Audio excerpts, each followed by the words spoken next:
যারা নতুন YouTube channel খুলছেন, যারা চিন্তা করছেন যে নতুন ইউটিউব ক্যারিয়ার শুরু করবেন, তাদেরকে কোন ধাপগুলো প্রথমে অতিক্রম করতে হবে সেটা নিয়ে আজকে আলোচনা করব।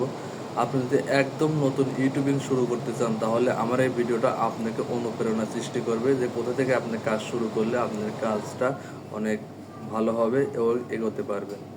তো সেজন্য আপনাদেরকে আমি প্রথমে একটা সাজেস্ট করব যে আপনারা সবসময় ট্রেন্ডিং বিষয় নিয়ে আলোচনা করবেন।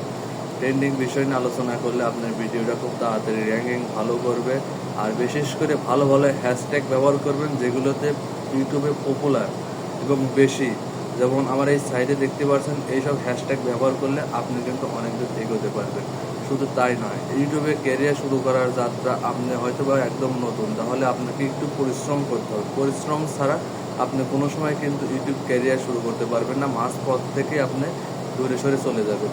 আর যদি আপনি ধাপ করে সফলতা পান, সেই সফলতা কিন্তু চিরস্থায়ী হবে না। তো সেজন্য আপনাদেরকে শুরুতেই অনেক ধৈর্যশীল হতে হবে এবং অনেক কঠোর পরিশ্রমী হতে হবে। আপনি যদি একটা কাজ ধীরে ধীরে করেন, তাহলে সেই কাজটা কিন্তু আপনার করতে ভালো লাগবে এবং সেই কাজটার প্রতি আপনার মনোযোগ থাকবে। আর মনোযোগ যদি না থাকতে চায়, তাহলে কিন্তু আপনাকে বিকল্প পথও বেছে নিতে হবে। আপনি জানেন যে বর্তমানে ইউটিউবে 4000 ঘন্টা ওয়াচ টাইম আপনি কমপ্লিট করে ফেললে সেখানে কিন্তু আপনি মনিটাইজেশনের অপশনটা পাবেন। আর মনিটাইজেশন করতে হলে আপনাকে অবশ্যই ভালো ভালো কন্টেন্ট তৈরি করে করে ভিডিও আপলোড করতে হবে।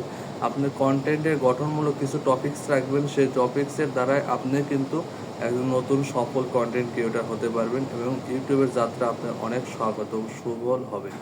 তো সেক্ষেত্রে ইউটিউবের প্রথম 3টি ধাপ আছে। সেই 3টি ধাপ হচ্ছে আপনি ভালো অভিজ্ঞতা অথবা ইউটিউবের টাইটেল দেখে আপনি নতুন একটা ইউটিউব চ্যানেল খুলতে পারেন। ভালো জিমেইল ব্যবহার করবেন, ভেরিফাই জিমেইলগুলো দিয়ে আপনি ইউটিউবের ক্যারিয়ারটা শুরু করতে পারেন। আর সেক্ষেত্রে আপনাকে আরেকটা কথা বলি, সেটা হচ্ছে আপনার ইউটিউবের যাত্রাটা একটু কঠিন হলেও একটু ধৈর্য ধরে কাজ করবেন এবং বিশেষ করে দেখবেন যে আপনার সাইটে যারা ভালো কন্টেন্ট করে তাদের কন্টেন্টগুলো দেখবেন, তারা কোন বিষয়ের উপর ভিডিওটা তৈরি করেছে সেই সব বিষয়ের উপর ধারণা রাখবেন। তাহলে আপনার কিন্তু ইউটিউবের যাত্রাটা খুব সহজ হয়ে যাবে। তো বন্ধুরা, আজকে এ পর্যন্ত। সবাই ভালো থাকবেন, সুস্থ থাকবেন। আলহামদুলিল্লাহ।